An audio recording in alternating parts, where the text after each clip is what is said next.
the best academy. Hi everyone, welcome to Harish academy. ఈరోజు current అఫైర్స్లో భాగంగా each and every టాపిక్ని మనము డీటెయిల్గా డిస్కస్ చేసుకుందాం. ఇవాళ మన first topic international yoga day 2025, అంతర్జాతీయ యోగా దినోత్సవం. ఈరోజు మనం అంతర్జాతీయ యోగా దినోత్సవం థీమ్ డిస్కస్ చేసుకునే ముందు ఫస్ట్ ఒక విషయం తెలుసుకోవాలి. జనరల్గా ఇంటర్నేషనల్ యోగా డే అంటే ఈ సంవత్సరం థీమ్ ఏంటి, ఇది ఎక్కడ సెలబ్రేట్ చేసుకున్నారు, ఇటువంటి స్టాటిక్ విషయాలపైనే, ఫ్యాక్ట్స్ పైన ఎక్కువగా అందరూ ఫోకస్ చేస్తూ ఉంటారు. బట్ మనము అనలిటికల్ పాయింట్ ఆఫ్ వ్యూలో కొద్దిగా మన బుర్రకు కొద్దిగా పదును పెట్టాల్సిన అవసరం కూడా ఉంది. ఎందుకంటే ఫర్ ఎగ్జాంపుల్ ఎవరైతే మనము గ్రూప్ 1 లాంటి ఎగ్జామ్స్కి ప్రిపేర్ అవుతూ ఉంటారో, ఏదైనా డిస్క్రిప్టివ్ ఎగ్జామ్స్కనే కాదు, జనరల్గా మనము యాజ్ ఏ హ్యూమన్ బీయింగ్గా ఇలాంటి ఇంపార్టెంట్ డేస్ గురించి డిస్కస్ చేసుకునేటప్పుడు అసలు పర్టికులర్ డేని ఎందుకు చూస్ చేసుకుంటారు, అంతర్జాతీయ యోగా దినోత్సవంగా జూన్ 21నే ఎందుకు సెలబ్రేట్ చేసుకుంటున్నాము, వై? ఈ డౌటు ఎప్పుడైనా మీకు వచ్చిందా? ఇప్పుడు మనం మొన్న డిస్కస్ చేసుకున్నాం రీసెంట్గా జాతీయ ఆయుర్వేద దినోత్సవం ఇక నుంచి సెప్టెంబర్ 23నే మనం సెలబ్రేట్ చేసుకోవాలని చెప్పేసి యూనియన్ గవర్నమెంట్ డిసైడ్ చేసింది. మరి అలానే అంతర్జాతీయ యోగా దినోత్సవం జూన్ 21 ఎందుకు? ఇది కొద్దిగా లిటిల్ బిట్ కొద్దిగా బోరింగ్ అనిపించిన, బట్ జస్ట్ ఒక 30 to 40 seconds మీరు డెఫినెట్లీ ఫోకస్ చేయాలి. ఇది బోరింగ్ కాదు, చాలా ఎగ్జైటింగ్గా ఉంటుంది. ఎవరైతే డిస్క్రిప్టివ్ ఎగ్జామ్స్కి, ఇంటర్వ్యూస్లో ఇటువంటి క్వశ్చన్స్ అడగడానికి ఛాన్సెస్ ఎక్కువగా ఉంటాయి. జూన్ 21 మీరు కనుక జాగ్రఫీ చదివి ఉంటే, ఏ ఎగ్జామ్స్ ప్రిపేర్ అయ్యాలన్నా జాగ్రఫీ చదివేటప్పుడు జూన్ 21కి ఒక ప్రాముఖ్యత ఉంది. సమ్మర్ సోల్స్టైస్ అంటారు దీన్నే. జూన్ 21న సమ్మర్ సోల్స్టైస్ అంటే నార్థన్ హెమిస్ఫియర్లో, ఉత్తరార్ధగోళంలో జూన్ 21న ఇది longest day of the year అని చెప్పవచ్చు. అంటే ఈ రోజున ఉత్తరార్ధగోళంలో డే ఎక్కువగా ఉంటుంది, అంటే పగలు ఎక్కువగా ఉంటుంది, రాత్రి నైట్ అనేది చాలా షార్టెస్ట్ ఉంటుందన్నమాట. ఈ రోజున లైక్ నేచర్లో పర్ఫెక్ట్ బ్యాలెన్స్ ఉంటుంది. హ్యూమన్ బాడీకి, మైండ్కి, సోల్కి, నేచర్కి పర్ఫెక్ట్ బ్యాలెన్స్ ఉంటుంది. కాబట్టి ఎటువంటి స్పిరిచువల్ ప్రాక్టీసెస్ లైక్ ఆధ్యాత్మిక సాధనలు కావచ్చు, ఇలాంటి సైంటిఫిక్ ప్రాక్టీసెస్ని పాటించడానికి జూన్ 21 సెలబ్రేట్ చేసుకోవడం జరుగుతూ ఉంది. సో ఇది డెఫినెట్లీ ఇలాంటివి ఇంటర్వ్యూస్లో అడగడానికి ఛాన్సెస్ ఉంటాయని చెప్పేసి మనము లైక్ చెప్పడం జరిగింది. ఇక ఫ్యాక్ట్స్ విషయానికి వస్తే ఈ సంవత్సరం థీమ్ వచ్చేసి yoga for one earth one health. Yoga for one earth one health. ఈ సంవత్సరం యోగా డే సెలబ్రేషన్స్లో పాల్గొనడానికి ప్రధానమంత్రి నరేంద్ర మోడీ గారు ఆంధ్రప్రదేశ్లోని విశాఖపట్నం పట్టణాన్ని చూస్ చేసుకున్నారు. విశాఖపట్నంలో అఫీషియల్గా ఈ సెలబ్రేషన్స్ జరిగాయి. ఇక యోగా డే విషయానికి వస్తే ఇది తొలిసారిగా 2014లో యునైటెడ్ నేషన్స్, ఐక్యరాజ్య సమితి ఆమోదం తెలిపింది. ఇక ఇప్పటి నుంచి దీన్ని అంతర్జాతీయ యోగా దినోత్సవంగా సెలబ్రేట్ చేసుకోవాలని చెప్పేసి. ఫస్ట్ ఇంటర్నేషనల్ యోగా డే, తొలి అంతర్జాతీయ యోగా దినోత్సవము 2015 జూన్ 21న జరిగింది. దానికి అఫీషియల్గా సెలబ్రేషన్స్లో ప్రధానమంత్రి నరేంద్ర మోడీ గారు న్యూఢిల్లీలోని రాజ్పథ్లో పాల్గొన్నారు. ఇప్పుడు జరుగుతూ ఉన్నది, మనం ఈ సంవత్సరం సెలబ్రేట్ చేసుకున్నది 11th ఇంటర్నేషనల్ యోగా డే, 11వది అన్న విషయం గుర్తుపెట్టుకోండి. 11వ అంతర్జాతీయ యోగా దినోత్సవం. సో థీమ్ డిస్కస్ చేసుకున్నాం. ఇక యోగా విషయానికి వస్తే ఇది యునెస్కోస్ ఇంటాంజిబుల్ కల్చరల్ హెరిటేజ్ లిస్ట్లో కూడా ఉంది. ఇంటాంజిబుల్ కల్చరల్ హెరిటేజ్ లిస్ట్ అంటే, ఇంటాంజిబుల్ అంటే మనకు కనబడనది, భౌతికంగా కనబడినది, బట్ దానికి చాలా ప్రాముఖ్యత ఉంటుంది. ఫర్ ఎగ్జాంపుల్ యోగా అనేది జస్ట్ ఒక సాధన మాత్రమే, మనం దాన్ని ఫిజికల్గా టచ్ చేయలేము. అటువంటి వాటిని United Nations educational, scientific and cultural organisations intangible cultural లిస్ట్లో దీన్ని చేర్చడం జరిగింది. అలానే గల్ఫ్ దేశమైన సౌదీ అరేబియా యోగాని ఒక స్పోర్ట్గా, ఒక క్రీడగా గుర్తించింది.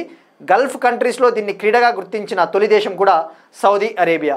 ఇది దీనికి సంబంధించి మనకు information. International yoga day 2025. Next one, భారతదేశపు మొట్టమొదటి వాణిజ్య హైడ్రోజన్ బస్సులు లడఖ్లో ప్రారంభమయ్యాయి. భారతదేశపు మొట్టమొదటి వాణిజ్య హైడ్రోజన్ బస్సులు అంటే హైడ్రోజన్ బస్సెస్ని ఒక కమర్షియల్ స్థాయిలో ప్రారంభించారు. హైడ్రోజన్ అంటే మనం డిస్కస్ చేసుకున్నాం. హైడ్రోజన్ ఎనర్జీ అంటే ఇది ఒక క్లీన్ ఫ్యూయల్, హరిత ఇంధనము, కర్బన ఉద్గారాలను విడుదల చేయనటువంటి స్వచ్ఛమైన ఇంధనం అని చెప్పవచ్చు. సో ఇప్పుడు తొలిసారిగా భారతదేశంలో మొట్టమొదటిసారిగా 5 హైడ్రోజన్ బస్సుల్ని లడఖ్లోని లేహ్ ప్రాంతంలో ప్రారంభించారు. దీనికి సంబంధించి న్యూఢిల్లీకి చెందిన ఎన్టీపీసీ సంస్థ 5 హైడ్రోజన్ బస్సుల్ని లేహ్ ప్రాంతానికి చెందిన లడఖ్ యూటీ ప్రాంతానికి చెందిన స్టేట్ ఇండస్ట్రియల్ డెవలప్మెంట్ కార్పొరేషన్కి అందించింది, సిడ్కోకి.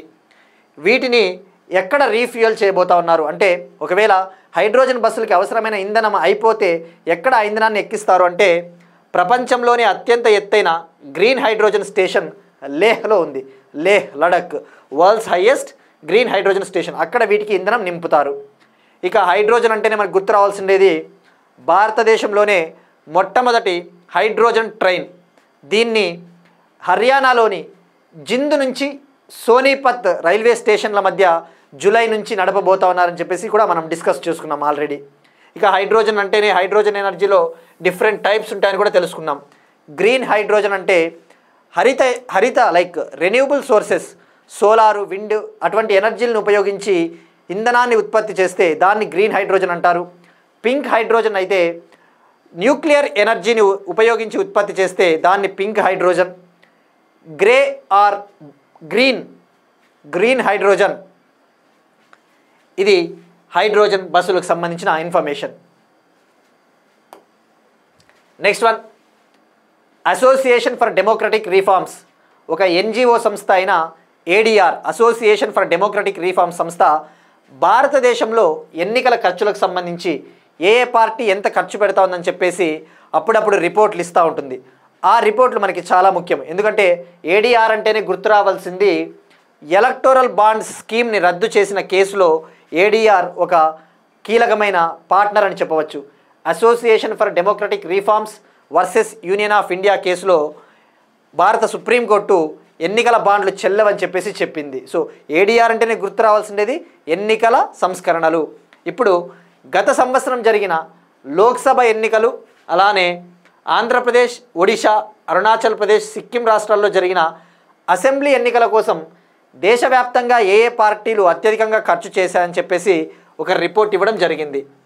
ఆ రిపోర్ట్ ప్రకారము ఓవరాల్గా దేశవ్యాప్తంగా అన్ని పార్టీలు 3352.81 crores ఖర్చు చేశాయి. 3352.81 కోట్లు ఖర్చు చేశాయి. ఇందులో అత్యధికంగా భారతీయ జనతా పార్టీ వాటా వచ్చేసి 1493 కోట్లు. అంటే దీని శాతము 44.5% బీజేపీనే ఉంది. సెకండ్ ప్లేస్లో కాంగ్రెస్ ఉంది, 620 crores ఖర్చు పెట్టింది 18% వాటాతో. ఇక థర్డ్ ప్లేస్లో ఆంధ్రప్రదేశ్కు చెందిన ప్రాంతీయ party YSR Congress party third ప్లేస్లో నిలిచింది, 325 కోట్లు ఖర్చు పెట్టింది. సో ఇక్కడ గుర్తుపెట్టుకోవాల్సింది గత ఎన్నికల్లో first BJP, second Congress, third YSRCP Andhra Pradesh. ఇక వైఎస్ఆర్సీపీ ప్రాంతీయ పార్టీల్లో టాప్గా నిలిచింది. అత్యధికంగా ఖర్చు పెడతా ఉన్న ప్రాంతీయ పార్టీల్లో, రీజనల్ పార్టీస్లో వైఎస్ఆర్సీపీ టాపు. నెక్స్ట్ వన్, డిజిపిన్. ఈరోజు ఈనాడు పేపర్లో మనం చూస్తే డిజిపిన్ అనే ఒక కాన్సెప్ట్ ఇచ్చాడు. డిజిపిన్ ఏంటి? డిజిపిన్ అసలు మనము జనరల్గా ఏదైనా ఒక పోస్ట్ రిసీవ్ చేసుకోవాలన్నా department of posts, ministry of కమ్యూనికేషన్స్కి చెందిన డిపార్ట్మెంట్ ఆఫ్ పోస్ట్స్ ఏం చేస్తుంది, లైక్ ఒక అడ్రస్కి మనం పంపించాలి అంటే మనం తప్పకుండా మన చిరునామా అంతా కూడా దానిపైన రాయాలి. మన పేరు, మన ఊరు, మన ఇల్లు ఎక్కడ ఉంది అవన్నీ. సో ఇదంతా ఒక పెద్ద ప్రాసెస్. సో అలా కాకుండా ఇండియన్ అడ్రస్సింగ్ సిస్టమ్ని, భారతదేశపు చిరునామా వ్యవస్థని మోడర్నైజ్ చేయడానికి, ఆధునీకరించడానికి department of posts, ministry of communications కింద ఉండే డిపార్ట్మెంట్ ఆఫ్ పోస్ట్స్ 2 వెబ్ పోర్టల్స్ని లాంచ్ చేసింది. ఆ వెబ్ పోర్టల్స్ వచ్చేసి నో యువర్ డిజిపిన్, మరొకటి నో యువర్ పిన్ కోడ్. ఇక్కడ డిజిపిన్ అంటే డిజిటల్ పోస్ట్ ఇండెక్స్ అనమాట. ఈ డిజిపిన్ ఉపయోగించి మనం ఇక నుంచి మొత్తం చిరునామా రాయాల్సిన అవసరం ఉండదు. జస్ట్ indiapost.government.in వెబ్సైట్లోకి లాగిన్ అయ్యి మై డీజీ పిన్ పైన క్లిక్ చేస్తే మనము ఆ సమయానికి ఎక్కడ ఉన్నామో మొత్తం లైక్ జియోస్పేషియల్ టెక్నాలజీని వినియోగించి, అంటే అక్షాంశాలు రేఖాంశాల ఆధారంగా మనం ఎగ్జాక్ట్గా ఎక్కడ ఉన్నామో ఆ పర్ఫెక్ట్ లొకేషను 10 నెంబర్ల 10 అక్షరాల ఆల్ఫా న్యూమరిక్ కోడ్ జనరేట్ చేస్తుంది.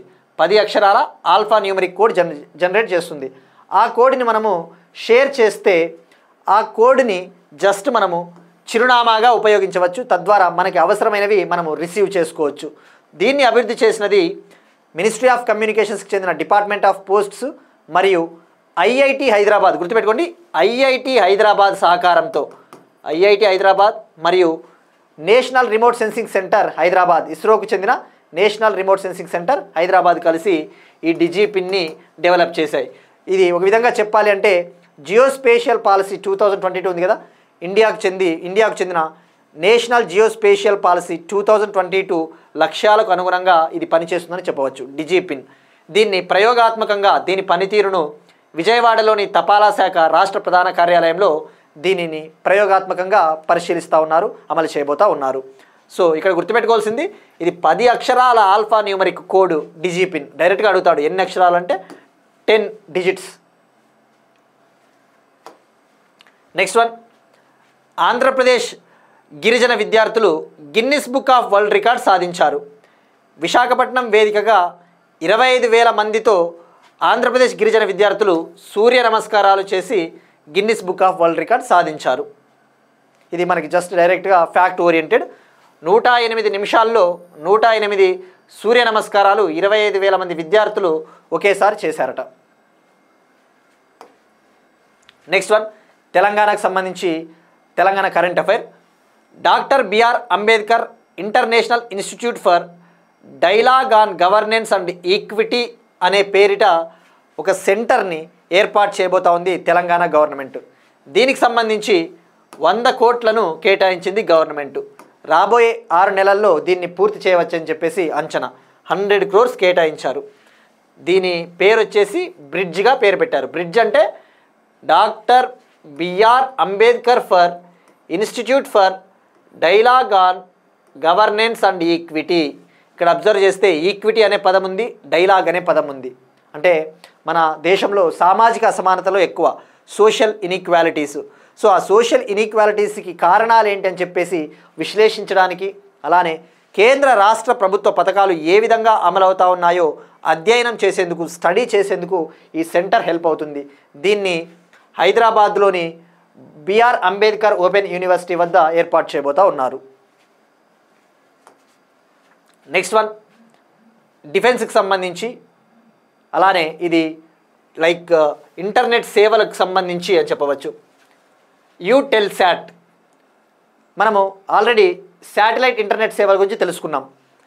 ఎలాన్ మస్క్కు చెందిన స్పేస్ ఎక్స్ సంస్థ స్టార్లింక్ పేరిట లోయర్ టార్బిట్ శాటిలైట్స్ను ఉపయోగించి, అంటే తక్కువ భూకక్ష పరిధిలో ఏర్పాటు చేసే శాటిలైట్లను ఉపయోగించి ప్రపంచంలో ఎక్కడ ఉన్నా కూడా, ప్రపంచంలో ఉన్న నలుమూల ప్రాంతాలకు కూడా ఇంటర్నెట్ కవరేజ్ని అందించడానికి స్టార్లింక్ సేవలను తీసుకొస్తూ ఉంది. అలానే Amazon founder Jeff Bezos Kuiper పేరిట లోయర్ ఆర్బిట్ ఇంటర్నెట్ సేవల్ని తీసుకొని వస్తూ ఉన్నారు. అలానే ఇండియాకు చెందిన యూటెలిశాట్, ఇది సునీల్ మిట్టల్ గారికి చెందిన ఒక కంపెనీ అని చెప్పవచ్చు. యూటెలిశాట్లో భాగంగా లోయర్ టార్బిట్లో, తక్కువ భూకక్ష పరిధిలో సుమారుగా 648 శాటిలైట్లను ఏర్పాటు చేయబోతూ ఉన్నారు. వీటినే వన్ వెబ్ శాటిలైట్స్ అంటారు.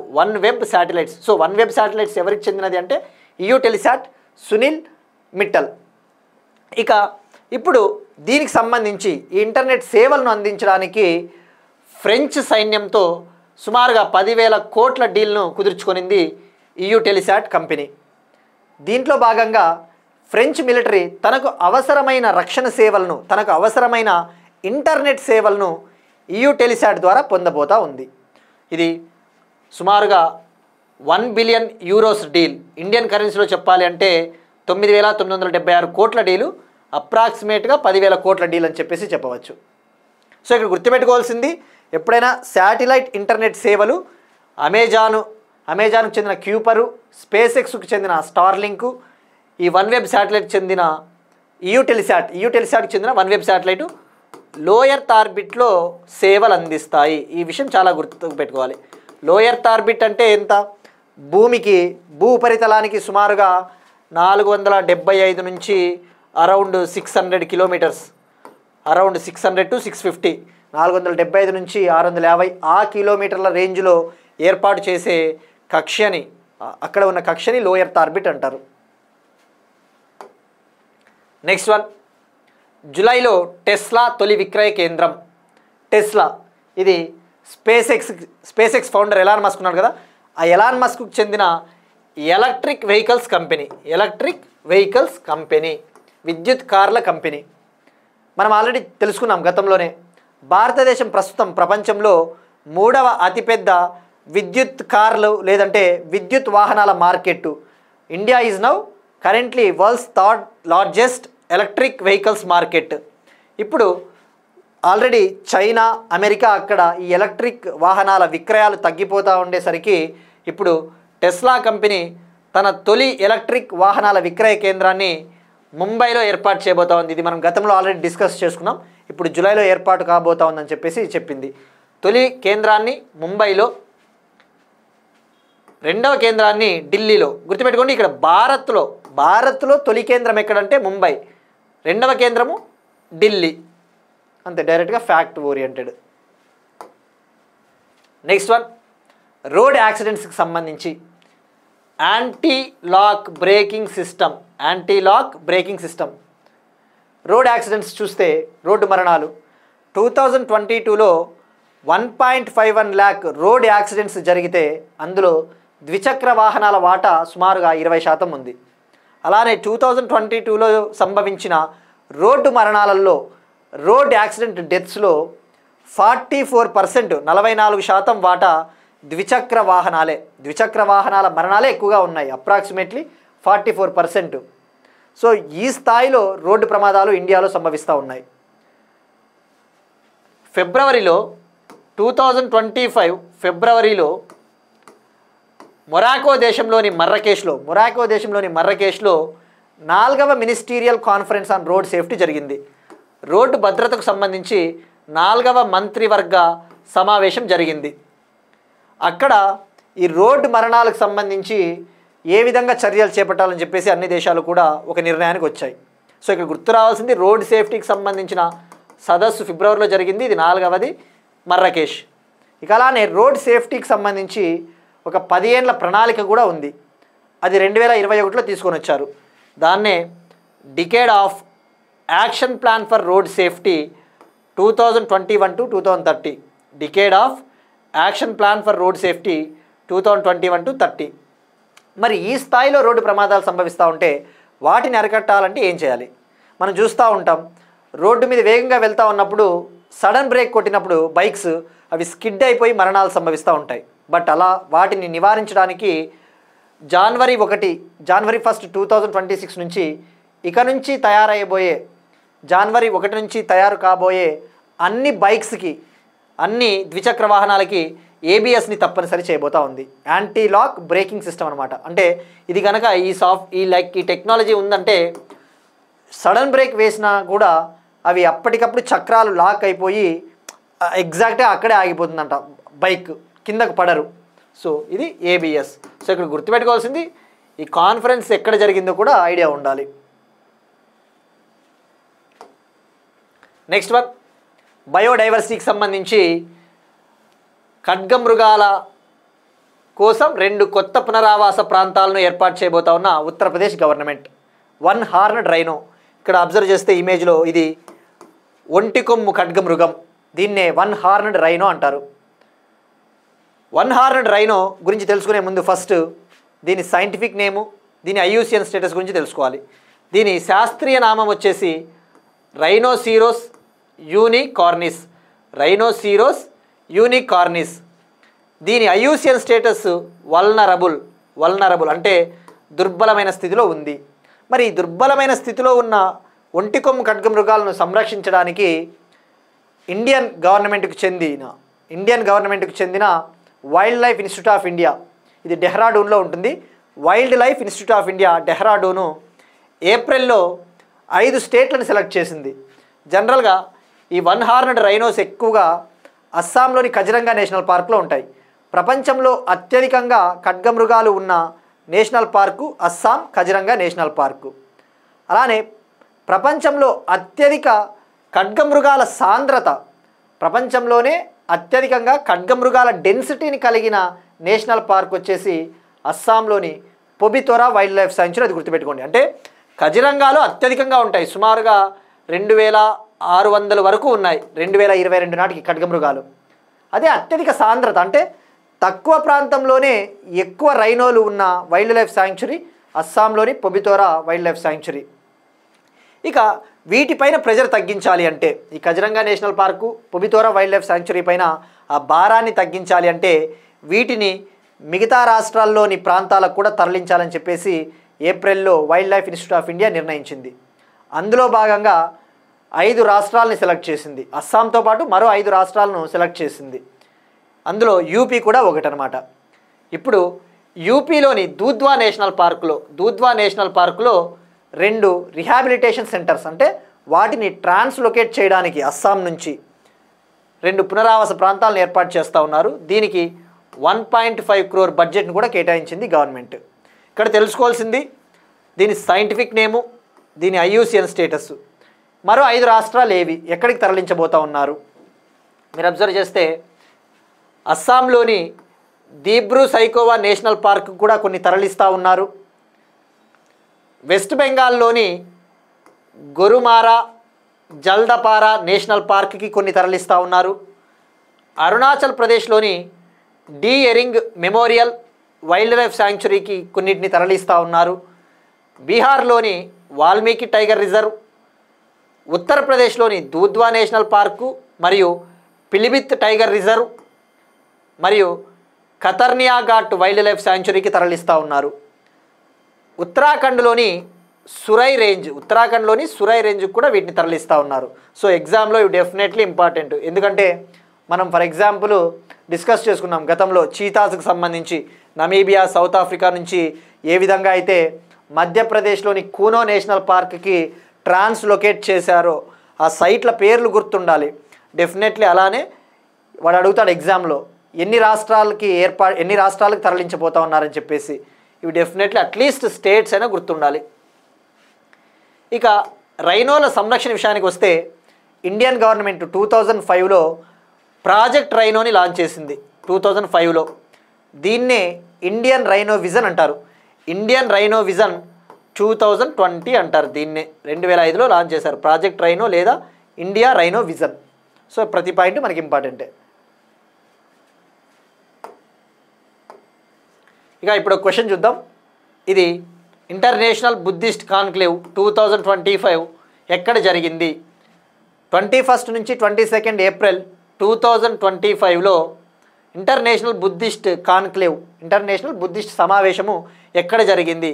Option A India, option B Thailand, option C Myanmar, option D Vietnam. ఇది మనం గతంలో ఆల్రెడీ డిస్కస్ చేసుకున్నాం. ఉత్తరప్రదేశ్ కలనమక్ అనే బుద్ధిస్ట్ రైస్ని వేరే దేశానికి బుద్ధిస్ట్ కంట్రీలకు ఎక్స్పోర్ట్ చేస్తూ ఉంది అన్న కాంటెక్స్ట్ వచ్చినప్పుడు. సో దీనికి ట్రై చేయండి. ఇక నిన్నటి క్వశ్చన్ విషయానికి వస్తే పంచాయత్ అడ్వాన్స్మెంట్ ఇండెక్స్ 1.0, పంచాయతీల అడ్వాన్స్మెంట్ ఇండెక్స్ 1.0ని మినిస్ట్రీ ఆఫ్ పంచాయతీరాజు డెవలప్ చేసింది. మొదటి ఇండెక్స్లో 1.0 ఇండెక్స్లో 2022-23 ఫినాన్షియల్ ఇయర్కి సంబంధించి ర్యాంకులు ప్రకటించింది. పంచాయత్ అడ్వాన్స్మెంట్ ఇండెక్స్ 2.0 2023-24కి సంబంధించి ర్యాంకుల్ని ప్రకటించడం జరిగింది. ఇక్కడ PAI 1.0 నుంచి 2.0 వచ్చేసరికి ఇండికేటర్స్ తగ్గించింది. గుర్తుపెట్టుకోండి, పారామీటర్లు అంటే దీనిని ర్యాంకుల్ని కేటాయించడానికి పరిగణలోకి తీసుకున్న సూచికల్ని తగ్గించింది PAI 2.0 టైంకి.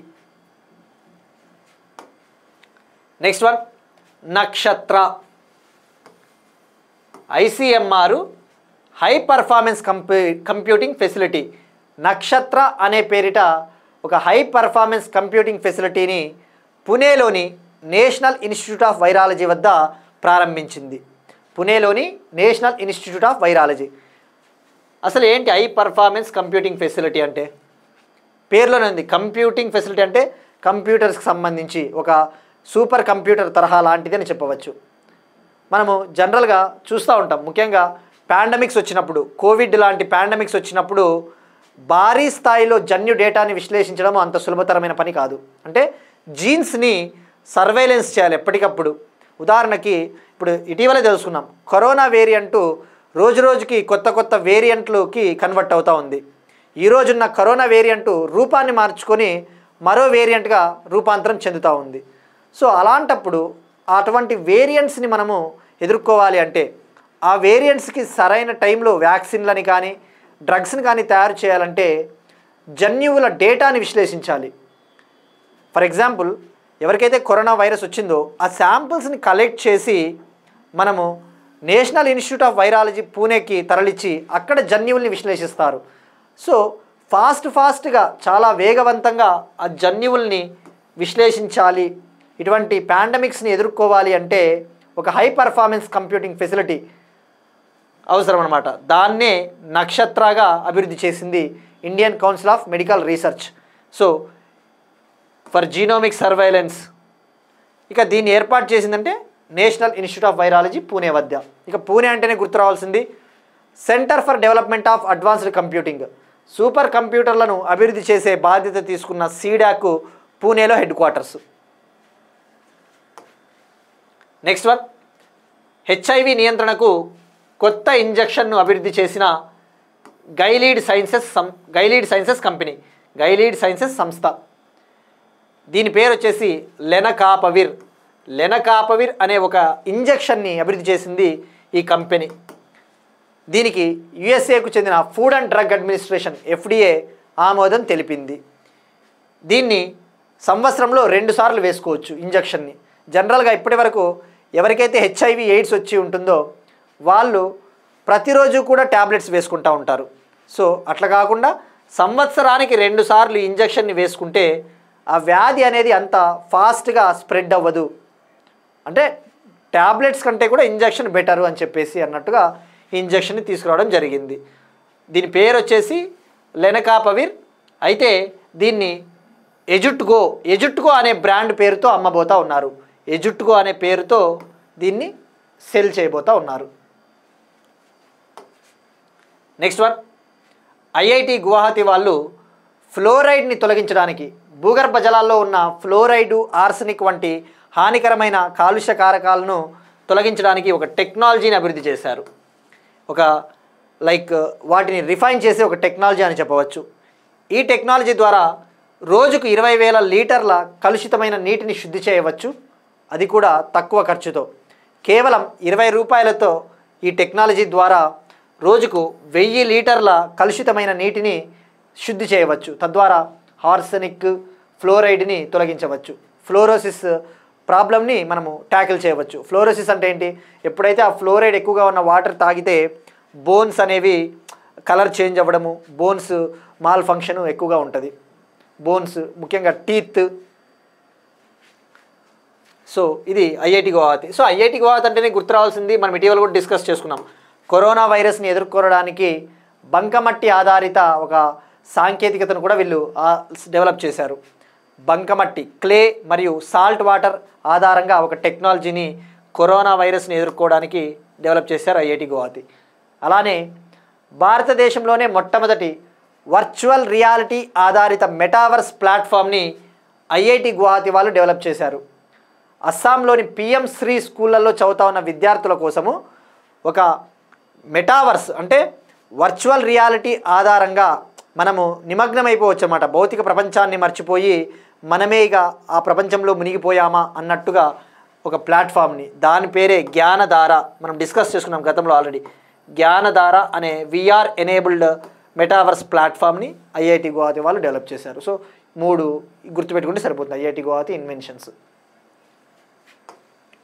నెక్స్ట్ వన్, కల్చర్కి సంబంధించి, హిస్టారికల్ ఇన్స్క్రిప్షన్స్కి సంబంధించి ఆంధ్రప్రదేశ్లోని జ్యోతిర్లింగాల్లో 12 జ్యోతిర్లింగాల్లో ఒకటైన శ్రీ మల్లికార్జున స్వామి టెంపుల్, శ్రీశైలంలోని మల్లికార్జున స్వామి టెంపుల్లో ఒక కాపర్ ప్లేట్ ఇన్స్క్రిప్షన్ని కనుగొన్నారు. దీన్నే రాగి ఫలక శాసనం అంటారు. రాగి శాసనం, కాపర్ అంటే రాగి కదా. ఎక్కడ కనుగొన్నారు? ఆంధ్రప్రదేశ్లోని శ్రీ మల్లికార్జున స్వామి టెంపుల్. అయితే దీని ప్రాముఖ్యత ఏంటి? మనం ఇటీవల డిస్కస్ చేసుకున్నాం ఇన్స్క్రిప్షన్కి సంబంధించి. హైదరాబాద్కి దగ్గరలో ఉన్న తెల్లాపూర్ అనే ప్రాంతంలో తెల్లాపూర్ రాతి శాసనం, తెల్లాపూర్ స్టోన్ ఇన్స్క్రిప్షన్ని కనుగొన్నారు.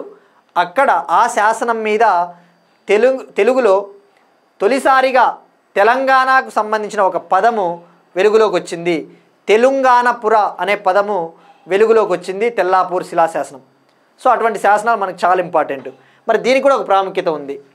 ఈ ఇన్స్క్రిప్షన్లో తోకచుక్క సమాచారానికి సంబంధించిన ఇన్ఫర్మేషన్ లభించింది. తోకచుక్క అంటే కామెట్స్ అంటారు కదా, కామెట్లు మనము వింటూ ఉంటాం చిన్నప్పుడు, తోకచుక్కలు, ఉల్కాపాతాలు. సో అటువంటి కామెట్స్కి సంబంధించిన ఇన్ఫర్మేషను తొలిసారిగా లభించిన శాసనం అంటేనే ఇది మన శ్రీశైలం ఇన్స్క్రిప్షను. సో ఇక్కడ గుర్తుపెట్టుకోవాల్సింది కాపర్ ప్లేట్ ఇన్స్క్రిప్షన్. మరి దీని ప్రాముఖ్యత ఏంటి? జనరల్గా మనం చిన్నప్పుడు చూస్తూ ఉంటాం, ఏదైనా తోకచుక్క కింద పడిపోతే విశ్వంలో ఆ తోకచుక్కలు ఇట్లా కింద పడిపోయినప్పుడు ఎవరో గొప్ప పర్సనాలిటీ దివికేయకపోతూ ఉన్నారు, అంటే ఒక గొప్ప ప్రముఖుడు మరణించబోతూ ఉన్నాడు అని చెప్పేసి, అంటే ఒక చెడు సంకేతంగా భావిస్తారు తోకచుక్కలు పడినప్పుడు. సో అలాంటిదే విజయనగరంలో కూడా 1456 ఏడీలో 1456 ఏడీ సంవత్సరంలో విజయనగర కింగ్డంలో కూడా ఇటువంటి తోకచుక్కలు పడతాయేమో, ప్రకృతి విపత్తులు ఇటువంటి సమస్యలు వస్తాయేమో అని చెప్పేసి ఆ తోకచుక్కలు పడుకోకుండా 1456 ఏడీలో విజయనగర ప్రాంతానికి చెందిన ఒక రాజు శ్రీశైలంలోని పరమేశ్వర దేవాలయంలో శాంతి హోమం జరిపించారట. సో అప్పుడు దొరికిన ఆ కాలానికి చెందిన ఇన్స్క్రిప్షన్ అని చెప్పవచ్చు. సో ఇక్కడ గుర్తుపెట్టుకోవాల్సింది ఆ ఇన్స్క్రిప్షన్ పేరు, ఏ దానికి సంబంధించినది. నెక్స్ట్ వన్, స్పోర్ట్స్కి సంబంధించి డోపింగ్ కేసెస్లో భారత్ అత్యధికంగా ఫస్ట్ ప్లేస్లో నిలిచింది. Doping positivity in the sense నిషేధిత ఉత్ప్రేరకాలు వాడినట్టు తేలే పాజిటివిటీ రేటు. వాడా ప్రకారం, world anti doping agency data ప్రకారము భారతదేశంలో అత్యధికంగా డోపింగ్ పాజిటివిటీ రేటు ఉంది. అంటే ఎవరైతే ఈ డ్రోప్స్ వాడుతూ ఉన్నారో, ఎవరైతే ఈ నిషేధిత ఉత్ప్రేరకాలు వాడుతూ ఉన్నారో వాళ్ళని టెస్ట్ చేస్తే పాజిటివిటీ రేట్ ఎక్కువగా ఉందట. సో ఇక్కడ గుర్తుపెట్టుకోవాల్సింది వాడా head quarters Montreal, కెనడాలోని Montreal.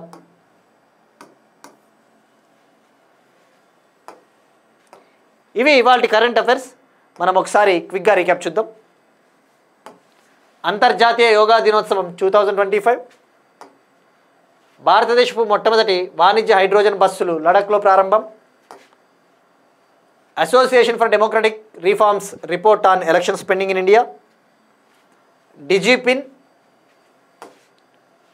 Guinness book of world records సాధించిన ఏపీ గిరిజన విద్యార్థులు, doctor BR Ambedkar international institute for dialogue on governance and equity Telangana, Eutelsat internet services, జూలైలో టెస్లా తొలి విక్రయ కేంద్రం, జనవరి 1 నుంచి అన్ని బైకులు స్కూటర్లకు ABS,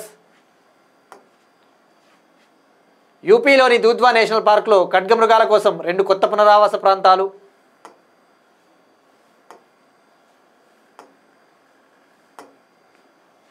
నక్షత్ర high performance computing facility, lenacapavir HIV నియంత్రణకు కొత్త ఇంజెక్షన్, IIT గువాహతి ఫ్లోరైడ్ తొలగింపు సాంకేతికత, తోకచుక్క సమాచారానికి సంబంధించిన మొదటి భారతీయ శిలాశాసనం, డోపింగ్లో Bharat top. That's it. These are today's current affairs and we'll meet you again tomorrow. Thank you everyone.